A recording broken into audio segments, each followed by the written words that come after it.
Est-ce que les rêves ont une influence sur notre vie, sur notre quotidien? Ou est-ce que c'est notre quotidien qui influence notre vie réelle? Et oui, et c'est ce qui influence donc nos rêves. Les rêves que nous faisons, ceux qui sont insignifiants, ceux qui parfois ont une importance, hein, on les sent. Ils ont une place importante dans notre vie. On essaie de les interpréter. Est-ce qu'on peut les interpréter ou pas?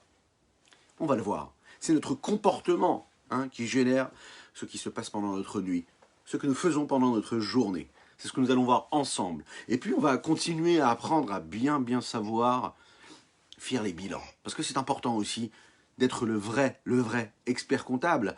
Et la différence qu'il y a entre chacune et chacun d'entre nous et l'expert comptable, c'est que quand on va dormir, on doit vraiment se poser les bonnes questions. J'espère que vous allez bien. On va commencer dans quelques instants. Notre Tania du jour, Boker Tov les Koulam. Bonjour à toutes et à tous.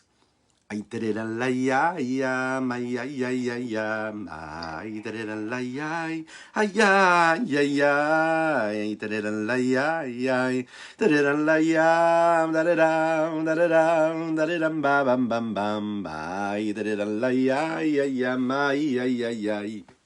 Tadelalayaya, maïaïaï, tadelalayaya, maïtadelalayay, dadadai, dadadai.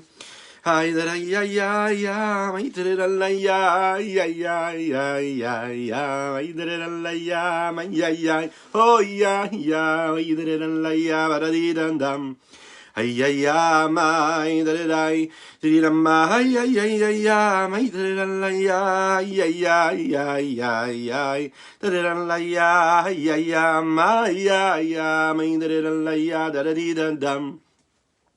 Bam bam bam bam bam ba di da da da da da mai da da la ya ya ya ya ya ai da da la ya mai ya ya Boker Tov hay da da la ya da da ya ya hay ay da da ya ya ya ya ya ya ya mai ya ya ya ya ay da da la ya mai ya ya da da la ya ya mai ya ya ay ay ay ay ay da da la ya ya ya ya ya ya da da la ya ya ya mai ya ya mai da da la ya da da da ba ba ba ba bam.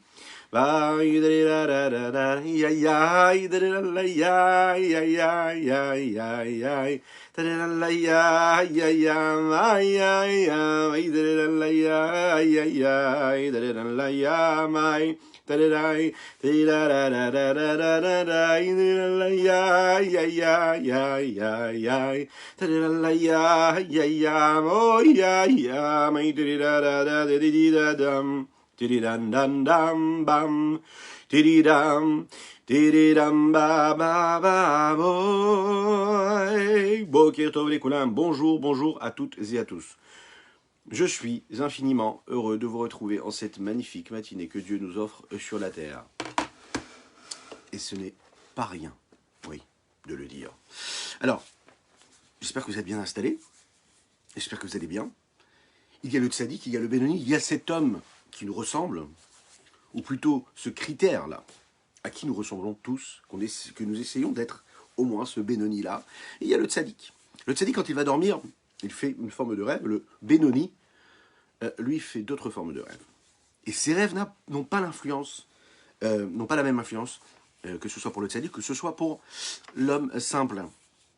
Mais avant de parler de ce rêve-là, le Tania va conclure ce sujet-là que nous avons abordé hier, à savoir, est-ce que quand on fait teshuva, est-ce que la teshuva, elle est tellement forte, tellement réelle qu'elle est capable d'effacer une faute, ou est-ce que notre faute, elle est toujours un petit peu présente en face de nous?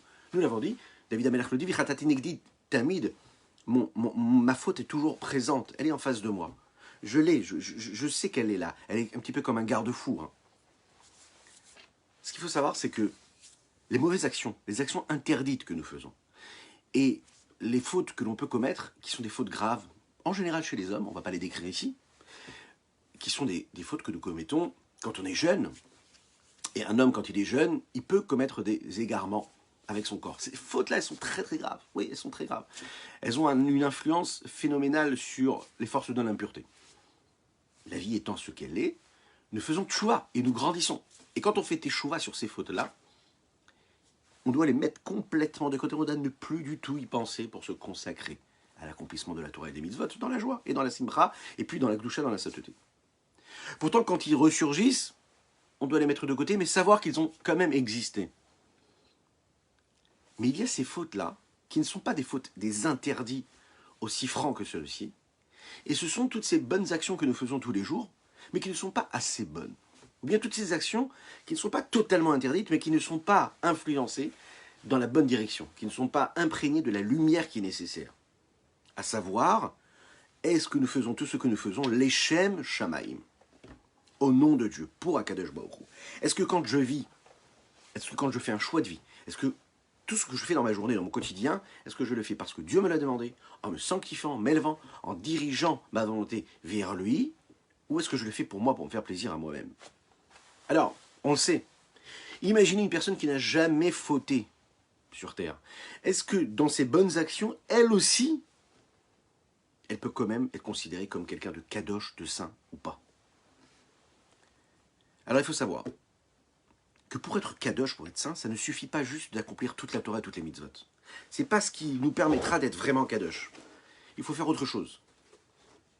Vous savez qu'il faut sanctifier chaque action que nous faisons, l'élever, le diriger comme il faut. Il est dit comme ça, hein, les Chachamim nous disent Bechol derachecha daeu. Bechol derachecha daeu, ça veut dire dans tout ce que tu abordes, dans tous tes sentiers, dans tous tes chemins de vie, dans tout ce que tu fais, daeu, tu dois chercher à reconnaître, être dans la conscience de Dieu. Peu importe, hein, c'est-à-dire quand tu vas faire tes courses, quand tu travailles, chaque chose que tu fais dans ta vie, ça doit être toujours imprégné d'une forme de sainteté, d'une quête et d'une réalité divine. Imaginez un petit peu chaque instant de notre existence. Et la Mishnah nous le dit comme ça. C'est dit dans le Pirkei Avot. Toutes nos actions, elles doivent être les Shem Shameim. Ça veut dire au nom de Dieu. Par exemple, quand on va manger, quand on va dormir, quand on travaille, quand on est au contact de sujets profanes, comme nous l'avons abordé dans le chapitre 10 du Tanya de l'Ikutei Amarim, on a vraiment parlé de ce sujet-là. Prenez un Benoni, puisqu'on nous parle ici du Benoni, de ce moyen-là, hein, qu'on appelle un moyen qui est quelqu'un qui ne faute pas, hein, mais qui combat la faute. Et bien ici, le Tanya nous dit qu'il n'est pas obligatoirement saint, comme le tzaddik. Peut-être que la majorité de ses actions et de ce qu'il fait sont dirigées vers Dieu, c'est-à-dire l'Echem Shamaim, pour la sanctification du nom d'Hachem, mais il est fort probable que parfois, quand il est en train de faire quelque chose dont son corps a besoin, quand il a un contact avec de la matérialité, il oublie, ou il ne pense pas vraiment à le faire parce que Dieu lui a demandé. Il se laisse aller, il n'est pas dans cette pleine conscience-là. Donc, est-ce qu'on pourrait dire que toute sa vie elle est Shem Shamaim pour Dieu? Non. À plus forte raison. Les personnes comme nous, hein, de notre niveau à nous, il peut s'avérer, il peut se passer des fois où on est dans des situations où on est tellement plongé dans des sujets profanes qu'on ne se rend même pas compte de ce qui se passe, et que bien sûr, même si on fait attention à manger bien cachère, bien sûr si on fait attention à faire tout comme il faut, hein, mais notre tête, notre cerveau, notre conscience, elle est plongée dans quoi? Dans ce que nous appelons les ta'avot haolam, les plaisirs du monde. Notre tête, elle est ailleurs. Et c'est ça qu'il faut se dire. Elle est où ta tête? Où est-ce que tu es plongé? Qu'est-ce qui te fait bouger? Quel est ton rêve? Quelle est ton ambition? Vers quoi tu aspires? Cette situation-là, en fait, c'est ce que nous appelons le rattachement qu'il y a avec la sitra hara, l'autre côté. À chaque fois que je suis plongé dans autre chose que de la sainteté, eh bien ça veut dire que je suis plongé dans la sitra hara, l'inverse de la sainteté. Parce que la sainteté, c'est être soumis à Dieu, être annulé, l'abnégation totale. La sitra hara, l'autre côté, c'est se sentir exister en tant que tel. Même si c'est pas du mal, même si c'est pas du négatif total. Il est dit dans Sefer Kohelet, aval avalim akol avel. Tout est vanité. Tout est du vent. Tout n'est rien. Mais pourtant, on peut passer son temps et sa vie parfois à courir après ce Evel Avalim, après ce vent. Mais ce vent-là, parfois, c'est pas du vent qui est totalement interdit. C'est juste de la futilité. Juste des choses qui n'ont pas d'importance. Alors, le Noazaken nous dit ici qu'il faut regarder ce que le Zohar HaKadosh nous dit. Qu'est-ce que nous dit le Zohar? Il nous rappelle ce que nous avons étudié hier et avant-hier quand on a parlé de ce fameux bilan qu'on est censé faire tous les jours. On n'est peut-être pas expert comptable. La différence qu'il y a entre un expert comptable, si vous voulez, et plus que cela, et le patron de la société, c'est que celui qui fait les comptes et qui travaille pour quelqu'un d'autre, même s'il a passé toute sa journée à aller voir dans les petits recoins, dans les petits détails, si les comptes sont bien faits comme il faut, quand il va dormir le soir, il va dormir tranquillement. Celui qui possède cette société-là, à qui ça appartient, qui est responsable, lui, quand il va dormir, il ne va pas dormir tranquillement. Pourquoi? Parce qu'il est concerné. Il se sent concerné par ça. Quelle est la différence? Les chassidim ont l'habitude de dire, c'est que quand on fait un cheshbon nefesh, un bilan le soir, on doit se demander vraiment qu'est-ce qu'on a fait de bien, qu'est-ce qu'on n'a pas fait de bien. Mais on doit aussi se demander si ce que nous avons fait de bien, de positif, est-ce qu'on l'a dirigé pour Dieu ou pas. Et ça, c'est essentiel. Que nous n'ayons pas fait d'avérote, cela va de soi, n'est-ce pas? Qu'on soit que dans du positif, qu'on ait fait que des mitzvot, cela va de soi. Mais quand tu as fait ces mitzvot-là le soir, quand tu te poses, tu dois te poser la question ici, est-ce que tu es capable de dire que chaque action, chaque pensée, chaque parole que tu as eue pendant ta journée, est-ce que tu l'as dirigée, tu l'as sanctifiée comme il fallait? Ça, c'est ce que nous devons faire. Le Rabbi Shimon Zalman de Liadi nous le dit, et il se base sur le Zohar pour nous dire qu'un homme, tous les jours à la fin de journée, il doit faire ce petit bilan, s'asseoir tranquillement et décider ce qu'il doit faire, ce qu'il doit changer, ce qu'il ne doit pas changer. On raconte qu'il y avait un chassid qui... C'est un homme simple, attention, un homme très très simple. Mais chez lui, à la maison, derrière sa table de salon, il y avait une grande crevasse comme ça sur le mur. Grande crevasse. Alors quand on s'est inquiété de savoir, mais qu'est-ce qui se passe? Pourquoi est-ce qu'il y a cette crevasse-là? Toute la maison, elle est bien, et puis il y a cette crevasse-là, comme ça, juste derrière votre place. Et bien on s'est rendu compte qu'en fait, cet homme-là, tous les soirs, il allait dormir. Et juste avant d'aller dormir, il faisait ce qu'on appelle le Kriyat Shema Shel Amita. C'est-à-dire le Kriyat Shema que nous disons juste avant d'aller dormir. Et pendant ce Kriyat Shema-là, les textes nous disent qu'il faut faire quoi? Ce Cheshbon Nefesh, ce bilan. Un petit bilan sur ce que nous avons fait aujourd'hui. Toutes nos actions, toutes nos paroles, toutes nos pensées. Et en réfléchissant à tout ce qu'il avait fait pendant la journée, il se rendait compte de ce qu'il avait fait ou pas. Est-ce qu'il avait vraiment dirigé ses actions et ses pensées pour Dieu en les sanctifiant, les Shem Shamaim pour Dieu, ou pas? Et quand il se rendait compte qu'il n'avait pas réussi à faire tout ce qu'il fallait, alors il donnait comme ça un coup, comme ça, avec son poing, en prenant la décision, en se disant « Allez, demain ce sera mieux. Demain je ferai mieux. Demain ce sera meilleur. » Et à chaque fois il donnait un coup. Et du coup ça faisait cette petite crevasse, ou plus que petite d'ailleurs, dans le mur. Pourquoi? Pourquoi? Parce qu'en fait cet homme-là, il vivait ce vrai bilan-là. Pour que tu puisses changer ton comportement et faire mieux demain, il faut que le soir, avant de dormir, tu fasses le vrai bilan. En quoi j'aurais pu être un peu plus authentique, un peu moins dans la posture, un peu moins dans le réel, un peu plus dans le réel. Qu'est-ce que j'aurais fait de plus pour m'attacher plus au message, à cette sainteté-là, à cette sanctification? Qu'est-ce que j'aurais pu faire de plus pour être plus vrai dans ma démarche? Parce que vous savez, si on ne fait pas ce bilan, on peut vivre une autre journée, et encore une autre journée, se réveiller avec la même chose, et continuer encore et encore à être celui que nous avons été la veille. Mais ce n'est pas ce que nous voulons. On est là pour... Nous sommes des travailleurs du jour. Et un travailleur du jour, vous savez ce que c'est? C'est quelqu'un qui va dormir comme il faut. Voilà. Tu veux te lever comme un homme, ce qu'on a l'habitude de dire. Il faut que tu ailles dormir comme un homme. Et un travailleur du jour, il fait le bilan avant de se lever le matin pour savoir sur quoi il doit travailler. Hein? Quand on est sur un chantier, la veille déjà, on doit déjà anticiper, savoir ce qu'on aura besoin comme matière première pour aller avancer dans cette construction-là. Un homme, il doit vivre cela comme ça. Le Zohar nous dit qu'il faut ressentir chaque petit détail, chaque petite chose jusqu'à la profondeur de notre âme. Qu'est-ce qui a besoin d'être réparé? Qu'est-ce qui a besoin d'être retiré complètement? Je fais tout ce qui est dans mon pouvoir pour faire mieux. Regardez dans les mots comment est-ce que c'est dit. Vigam Mishéou Nakim Echatot Neorim. Même celui qui est propre de toutes les fautes qu'il a pu commettre et qu'on peut commettre quand on est plus jeune. Et donc, Yassim El-Libol est quand même à Marzwara Kadosh, Liot Mimare de Bena. Il doit poser sur son cœur et d'accomplir ce que le Zohar Kadosh nous dit, le Saint Zohar. Liot Mimare de Bena, c'est-à-dire faire partie de ces hommes-là qui font des bilans en fin de journée. Il doit faire un bilan sur toutes les pensées, toutes les paroles et toutes les actions qui sont passées en lui et qui ont traversé sa vie depuis le premier jour où il a été. Donc pas seulement dans la journée, mais depuis le premier jour où il a été, il existe, jusqu'à aujourd'hui. Et de voir, de scruter. Est-ce qu'ils ont été du côté de la sainteté ou du côté de l'impureté? Que Dieu nous en préserve.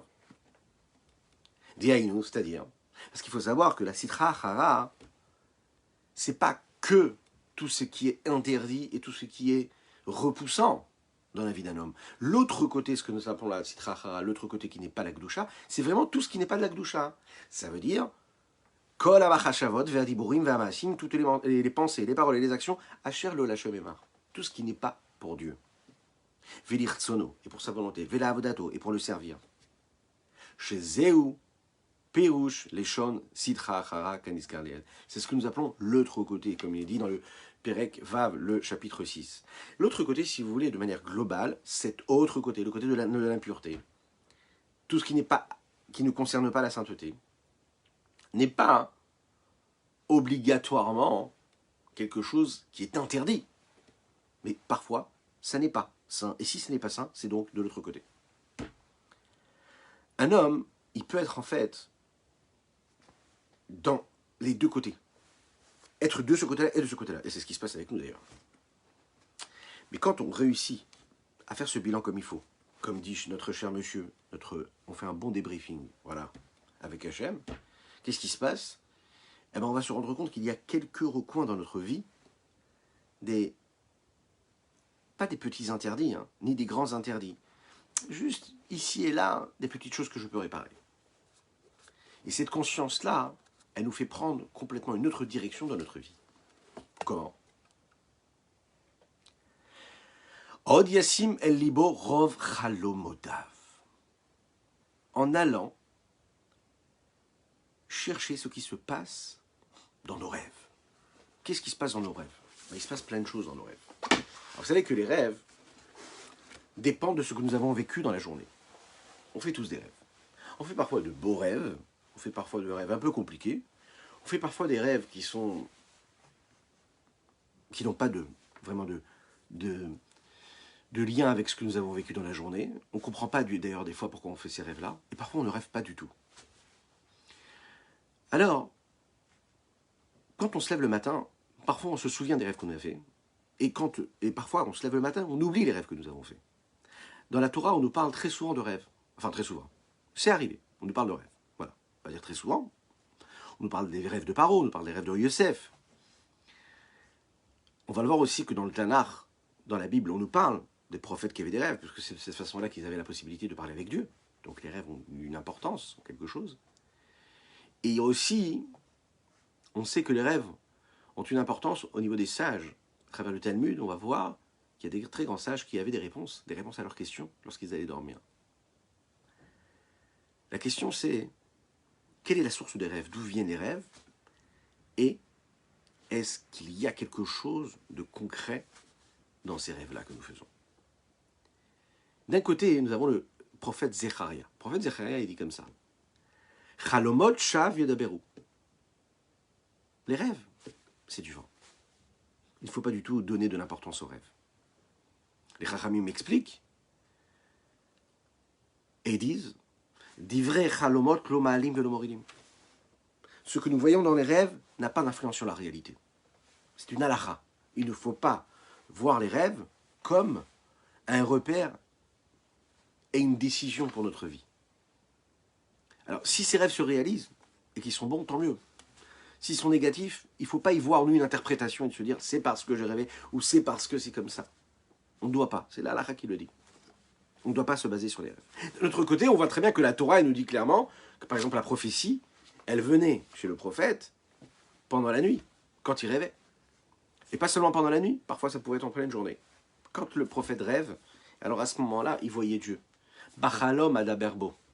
Dans ce rêve, je parlerai à Dieu. On sait que les grands du Ham Israël, des grands sages, quand ils avaient par exemple une question à poser, qui n'avaient pas la réponse, eh bien ils faisaient ce qu'on appelle She'elat Chalom, une question au rêve. Qu'est-ce que ça veut dire?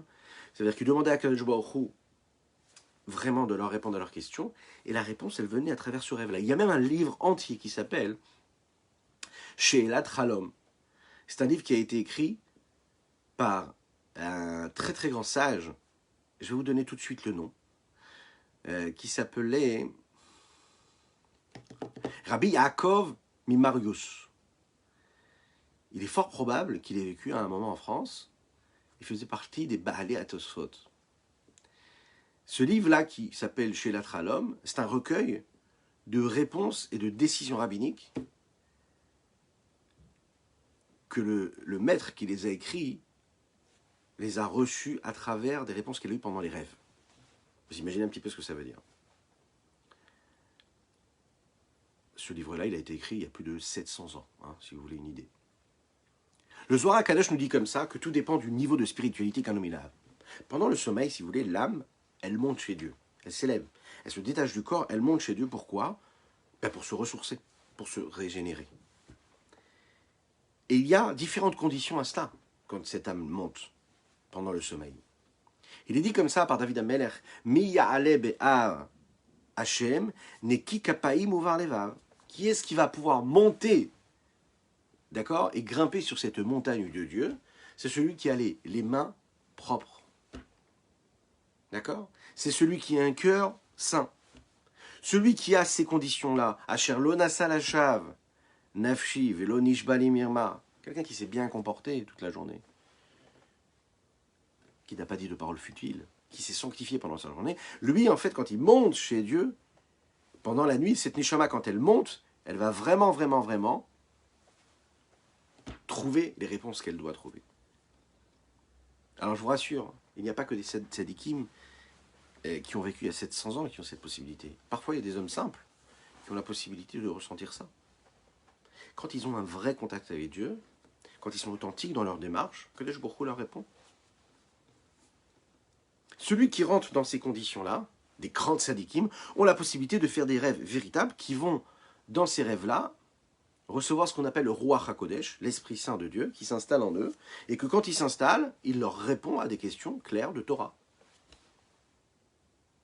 Celui qui n'est pas à ce niveau-là, qui n'a pas les mains propres dans son comportement concret, bien qu'il soit propre de toute vraie avéra, hein, de manière profonde, et qu'il est quand même à ce niveau-là, à la croisée des chemins, on va dire, sa neshama, quand elle monte chez Akadosh Baruch Hu pendant la nuit, elle va peut-être atteindre des niveaux de spiritualité et de connexion avec Dieu qui sont très élevés, qui vont lui servir de tremplin pour la journée qui vient, qui suivra, mais il n'aura peut-être pas la possibilité d'interpréter les rêves comme un grand sadique aura la possibilité de le faire, et il n'aura peut-être pas la possibilité de recevoir des réponses comme il le souhaiterait.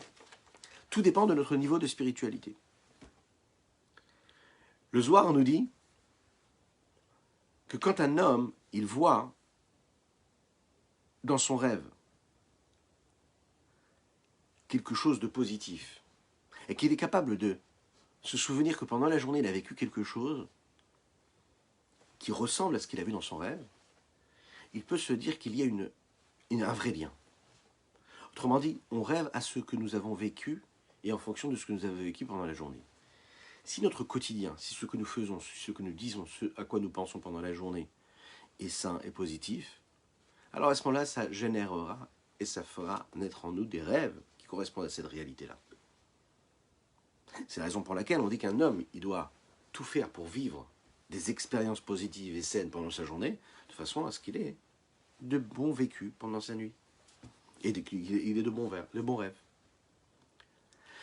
Le Nmorazaka nous dit quelque chose de très intéressant à ce sujet. Il nous dit que, vous savez, c'est un petit peu comme la nourriture que nous consommons. Alors, quand on consomme de la nourriture, il se passe tout un système dans notre corps qui permet de faire un tri. Ce tri-là, il est là pourquoi? il est là pour retirer et faire partir, et faire sortir du corps ce qui n'est pas bon pour le corps. Le corps, il va retenir ce qui est bon, uniquement, l'énergie. Tout ce qui est négatif va être rejeté par le corps. Le Admorazakan nous dit comme ça, il nous dit, il faut savoir que les pensées d'un homme, elles rentrent dans son cerveau pendant toute la journée, il les intègre, il ingurgite des pensées, des paroles, des actions. Et tout ça rentre dans son cerveau. Pendant la nuit, ces pensées, elles vont être digérées. Elles vont être digérées par son cerveau. Et en réalité, les rêves, ce sont donc les déchets de ces pensées que nous avons eues. Et donc, en fonction de ce que tu as eu pendant la journée, eh bien, les rêves ont fait ce travail-là de tri de tout ce que tu as eu pendant la journée. C'est la raison pour laquelle, quand ce travail se fait comme il faut, quand on n'a pas été dormir en regardant une série, ou bien quand on n'a pas été dormir avec, je ne sais pas moi, les informations en boucle pendant 45 minutes, eh bien on peut dormir tranquillement, et que quand on va dormir, il y a ce travail qui peut se faire, et qui permet quoi? Ce tri. Et là, les pensées, elles vont rejeter, le cerveau va rejeter ce qui est négatif, et il va permettre ce réveil avec une tête claire. C'est la raison pour laquelle, quand on se lève le matin, en général, on se sent revigoré. On a la tête un peu plus tranquille. Quand une personne est très soucieuse, il faut qu'elle dorme comme il faut. Et le cercle vicieux, c'est que quand elle ne dort pas assez, alors elle est très soucieuse, et quand elle est trop soucieuse, eh bien, elle n'arrive pas à dormir. Donc elle ne peut pas se reposer, et donc elle ne peut pas faire ce tri-là, et rejeter tout ce qui est négatif. Et elle ne peut pas faire ce tri, et cette transformation avec ces rêves-là, qui permettent d'assainir un petit peu tout ce qui se passe dans notre cerveau. Le Benoni, c'est celui qui a une totale maîtrise de sa personne. Il est capable de repousser tous les mauvais plaisirs qui se présentent à lui, les pulsions, les mauvaises qui viennent à lui. Il est capable de ne pas leur permettre de s'exprimer, de venir vraiment dans la réalité. Que ce soit dans la parole ou dans la pensée. Parfois, il est même capable de penser et de se considérer comme même pas attiré par les pulsions ou par les désirs qui peuvent se présenter à lui, qui sont interdits. Mais il faut savoir, et ici, la nécessité de parler des rêves, elle est là pour nous faire prendre conscience justement de ce qui se passe dans l'inconscient. Ce qui se passe même dans notre subconscient. Peut-être que tu n'y penses pas, peut-être que tu n'en parles pas, peut-être que tu n'agis pas, mais qu'est-ce qui se passe dans ton subconscient? Qu'est-ce qui se passe là-bas? Qu'est-ce qui se passe? Tu peux être un Benoni qui ne fait rien, qui fait que du positif, qui n'est jamais même attiré par une avéra, même pas attiré par un plaisir, même pas attiré par quelque chose qui est juste là, dirigé pour moi et pas pour Dieu. Et dans ton inconscient, c'est pas si clean que ça. Dans ton inconscient, il se passe complètement autre chose. Pour différentes raisons. Echaim, echaim.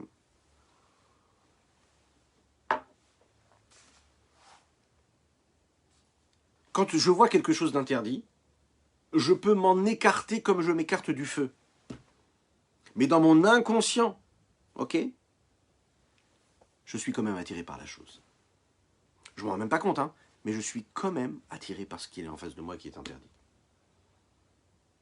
Le Benoni, à l'inverse du tzaddik, cet homme-là, moyen, on peut dire qu'il a les mains propres. Pourquoi? Parce qu'il se comporte comme il faut, concrètement. Mais est-ce que son cœur, est-ce que son intellect, est-ce que son sentiment et ses émotions dans son inconscient sont aussi clean que la paume de ses mains? C'est pas si sûr que ça. Ça veut dire qu'il ne concrétise pas, mais peut-être que son inconscient n'est pas si clean que ça. Alors, où est-ce que l'inconscient s'exprime et quand est-ce qu'il s'exprime réellement dans notre vie de tous les jours, dans notre quotidien? C'est ce que nous allons voir ici dans cette partie du Tanya. Je vous rappelle que nous étudions aujourd'hui Leilou Nishmat Menachem Mendel Mordechai Shimon Ben Asher, mais aussi Refoua Shelema, une grande Refoua Shelema, et je compte sur vous, Amen ve Amen, pour Tinok Ben Avraham, pour Rivka Batsara, pour Yohan Mordechai Ben Malka Atali. Nous étudions également Leilou Nishmat Mesaouda Cohen Bat Yehuda, et également Leilou Nishmat Sima Bat Esther Golda, ainsi que pour le mérite de chacune et chacun d'entre vous. Alors, où est-ce qu'elle est cette place-là d'inconscient? Et quand est-ce qu'elle s'exprime? Eh bien, cette part d'inconscient, elle s'exprime dans nos rêves. Si on veut savoir vraiment, pas ce que nous faisons, pas ce à quoi nous pensons, parce que quand on fait ce bilan avant de dormir, on est capable de savoir à quoi on a pensé aujourd'hui. Ça demande des efforts, hein. J'en suis vraiment d'accord avec vous. Oui, oui, c'est très, très, très, très, très difficile. Rien que déjà de faire ce bilan, de se dire, allez, à quoi j'ai pensé aujourd'hui? Plus de pensées positives, plus de pensées négatives, plus de pensées saines, plus de pensées impures. Quelles sont les paroles que j'ai prononcées aujourd'hui? Quels sont les actes que j'ai fait aujourd'hui? Waouh! Et là, on te dit, non. Et tout ce que tu fais là, dans ce bilan-là, ça ne dit pas vraiment ce qu'il y a dans ton inconscient. Imaginez le travail. Vaste programme. Si tu veux savoir ce qui se passe dans ton inconscient, regarde tes rêves. Parce que dans les rêves, on n'a pas de maîtrise. On ne peut pas dire que je maîtrise. Je décide de dire ou de ne pas dire. Peut-être. Je décide de faire ou de ne pas faire. Peut-être. Ok? Mais dans mon inconscient, il se passe quoi?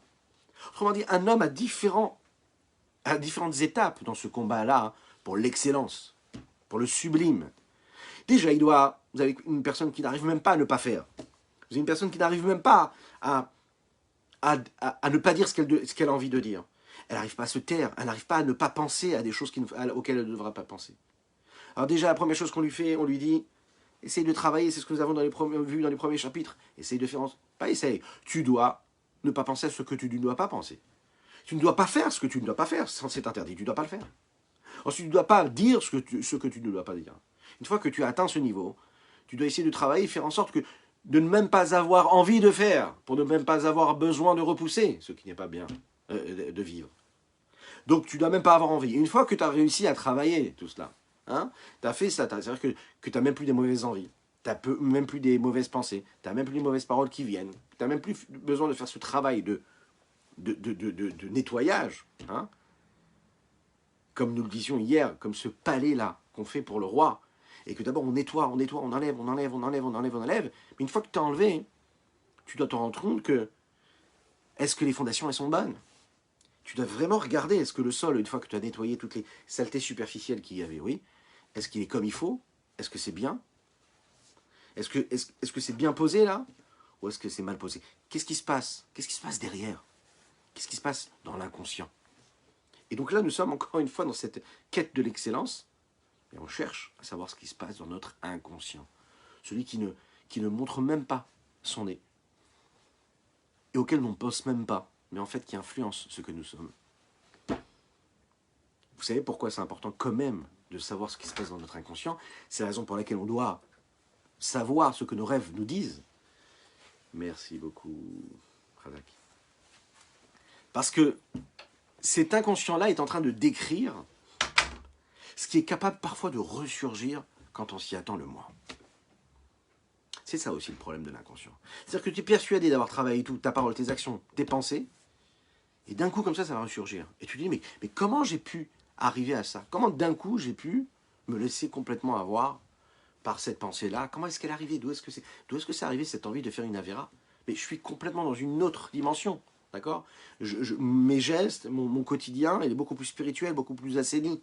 Comment ça se fait que j'ai pu tomber maintenant dans ça? Qu'est-ce qui s'est passé? Le Admorazaken nous dit ici, basé sur ce que le Zohar nous dit. Ce sont les rêves. Dans les rêves, il y a tout. Dans les rêves, il y a une maîtrise totale. Dans les rêves, on est capable de créer une symbiose, une harmonie entre les contraires. Les rêves, on est capable de tout voir dans des rêves. Il n'y a pas de limite dans les rêves. On peut avoir toutes sortes de volontés positives. On peut avoir toutes sortes de désirs, d'aspirations positives, mais comme aussi négatives parfois. On peut avoir toutes les peurs qui s'expriment à travers les rêves. D'un coup, dans ces rêves, ils ressurgissent. Et ils s'expriment. Et ils prennent vraiment leur place. Ouais, parfois, quand ils sont bons ou mauvais, ils s'installent vraiment. Parlons que du côté positif, quand ils sont bons, ils peuvent être magnifiques. Quand on rêve bien en général. Quand on rêve et qu'on rêve pas bien, c'est-à-dire que c'est pas si beau que cela, c'est plus un cauchemar qu'un rêve, eh bien, bizarrement, ça s'installe comme il faut. Hein. Il y a tout dans ce cauchemar. Il y a tout dans ce rêve. Ça prend vraiment de l'ampleur. Ça n'est pas limité par les limites de la vie. Le Rabbi de Lubavitch le dit dans le Hayom Yom, du 4 Tevet. Les bons rêves, c'est-à-dire les rêves que nous faisons et qui concernent les sujets de la Torah, viennent parce que pendant la journée, on a étudié beaucoup de Torah. Quand pendant la journée, on s'investit, c'est-à-dire qu'on se fait mal. Ça veut dire qu'on étudie et qu'on n'arrive pas à se concentrer, on fait travailler notre tête, nos neurones. Et puis on se fatigue à cette étude de la Torah. On se fatigue, on ne se laisse pas aller, on s'investit, on se fatigue. Le fait de se fatiguer avec une grande fatigue, le rabbi de Lubavitch nous dit ici, vraiment beaucoup, beaucoup d'efforts. Quand on va dormir le soir, que notre neshama elle monte chez Dieu, l'âme, quand elle monte, alors à ce moment-là, elle va puiser de la vie, elle va puiser des forces qui sont incommensurables. On ne s'imagine même pas, comme le dit le Zohar. C'est ce qui fait qu'après, quand on va étudier un texte, eh bien, on va trouver des réponses et on va voir ce que nous avons étudié avec beaucoup plus de clarté. Chacun en fonction de l'investissement et de la concentration qu'il a eu pendant la journée. Donc quand on veut vraiment faire ce bilan-là, qui est nécessaire, on doit vraiment savoir ce que nous avons fait pendant la journée, dans notre conscience, et avec conscience, dans la réalité, mais aussi aller chercher ce qui s'est passé dans l'inconscient. Pas juste s'arrêter à ce que nous avons vécu vraiment, mais aussi à ce qui se passe dans notre inconscient. Est-ce que nous sommes clean, même au niveau de l'inconscient? Dans la Gemara Brachot, on nous parle un petit peu de ce qui se passe par rapport du pouvoir du rêve. Vous savez qu'il y avait à une époque le César romain. Le César romain qui était en guerre contre la nation perse. Alors, à l'époque, ces grands dignitaires, ils étaient conscients de l'importance de la sagesse de nos grands tzadikim, de grands chachamim. On est à l'époque du Talmud. Et donc là, le César romain a fait appeler le Tana, qui s'appelait Rabbi Yoshua ben Hanania. Et il lui dit comme ça, il dit, vous vous glorifiez de cela, et puis on sait, vous êtes un peuple de sages. Est-ce que tu es capable de savoir ce à quoi j'ai rêvé cette nuit-là? Alors Rabbi Yoshua, il lui a dit, bien sûr que je peux savoir. Je peux même te dire à quoi tu vas arriver la nuit prochaine. Imaginez un petit peu. Il est parti dormir. Juste avant d'aller dormir, Rabbi Yoshua lui a dit, je vais te dire ce à quoi tu vas arriver. Il dit, tu vas rêver que ton ennemi, que tes ennemis là, les Perses, ouais, ils vont te prendre en captivité. Ils vont t'obliger à aller prendre un troupeau d'animaux interdits, qu'on ne va pas citer ici, de les promener avec un bâton en or. Imaginez un petit peu l'improbabilité du rêve. Mais on le sait. Dans le rêve, il y a des contraires qui se vivent. Et vous savez ce qui s'est passé? Il est parti dormir. Et c'est ce à quoi il est arrivé. De l'autre côté, la nation perse est jalouse de ça. Elle va voir le Hamora qui s'appelait Rava, ce grand maître de la Gemara.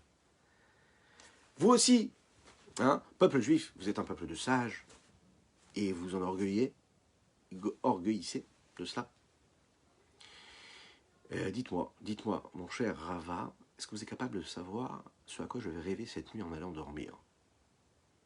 Et là, il a dit la même chose. Il a dit, les Romains qui sont contre vous, ils vont te prendre en captivité et ils vont t'obliger, écoutez bien, à pilonner des grains de dattes avec des pilons en or. Le roi est parti dormir cette nuit-là et il est arrivé justement à cela. Il y a deux choses dans ces rêves-là. Il y a l'improbabilité, a priori, quel est le rapport avec un bâton d'or ou des pilons en or? Quelle est la signification? En étudiant cette Gemara, vous allez voir que c'est très intéressant, mais ce n'est pas le moment. Mais on voit qu'on est capable, vraiment, quand on est à un niveau de tzidkout et de sagesse et de rapprochement d'Akadosh Baruch Hu, de comprendre, de savoir et même de prédire ce qui va se passer dans les rêves. À notre niveau à nous, on n'est pas au niveau d'interpréter, mais on est au niveau de faire en sorte que nos rêves vont être dirigés comme il faut, et de faire en sorte que notre inconscient puisse correspondre à quelque chose de plus noble, de plus sublime, de plus joli, de plus sain, de plus pur. Comment? Alors tu veux faire attention à ton inconscient, tu veux avoir le pouvoir sur ton inconscient, eh bien, il faut travailler ta conscience. Ça veut dire que tu veux faire en sorte que quand tu vas dormir le soir, tes rêves vont être magnifiques, que tes rêves ils vont être concrets, ils vont être comme il faut. Tu veux être conscient que tes rêves vont être comme il faut, c'est-à-dire sains, purs. Eh bien, vis une bonne journée. D'accord? Quand tu es conscient, dirige tes pensées vers des bonnes directions. Od Yassim El Libo, le Rabbi Shlomo Zalman nous dit ici dans les mots. Od Yassim El Libo Rov Chalomotav. Il doit savoir que un homme, la plupart du temps, quand il est capable de voir ce à quoi il rêve, il est en mesure de briser et de faire en sorte que ce cœur-là qui est bouché comme une pierre dont nous avons parlé, qui n'arrive plus à ressentir la chose saine et la chose pure, eh bien peut-être que ça vient du fait qu'il est un peu trop de grossièreté, un peu trop d'épaisseur matérielle. Quand il va regarder ses rêves, il va se rendre compte chez M. Evel au Rod Rouar. Il va se rendre compte que ses rêves sont souvent du vent, de la bêtise, de l'insignifiance. Quand le Benoni se réveille, il est capable de voir vraiment ce à quoi il a rêvé. Il se dit, mais ça n'a pas de résonance, ça n'a pas d'importance, ça n'a pas de consistance. Et si ça n'a pas de consistance, ça n'a pas vraiment de force, alors ça veut dire que c'est rien. Et si c'est rien, ça n'a pas de place. Et si ça n'a pas de place, ça veut dire que pendant ma journée, je n'ai pas vraiment vécu ce que je devais vivre avec autant de force. Et j'ai plus perdu mon temps, j'ai plus tourné que fait ce qu'il fallait faire au moment où il fallait le faire. Pourquoi? Parce qu'à ce moment-là, l'âme, elle ne monte pas, elle ne s'est pas élevée comme il fallait. Ou que Moshe Katouv, mi ale be'ar Hashem, il est dit dans les Teilim par David Ameler, qui c'est qui montera dans la montagne de Dieu? Neki Chapaim, celui qui a la paume et les paumes des mains qui sont propres. Donc lui, il peut monter très très haut. Maintenant, quand ses rêves ne sont pas comme ils doivent être, alors ça ne monte pas là-haut. Quand les rêves d'un homme ne sont pas du côté de la sainteté, Veinun, regardez dans les mots ici, Veinun sitrin bishinatian omite da bekan be, umod imle, bechalma melin de alma. Ces côtés mauvais viennent s'attacher et viennent lui faire savoir dans les rêves ce qui se passe dans le monde profane. Un homme qui est comme ça, même si pendant sa journée, quand il est réveillé, il ne fait que du kadosh, il ne fait que de la sainteté, il ne vit que du côté de la sainteté, eh bien, il faut savoir qu'à ce moment-là, ça a une influence quand même pendant son sommeil. Et c'est réel, c'est présent. Les imnim, ou les imnim, et parfois,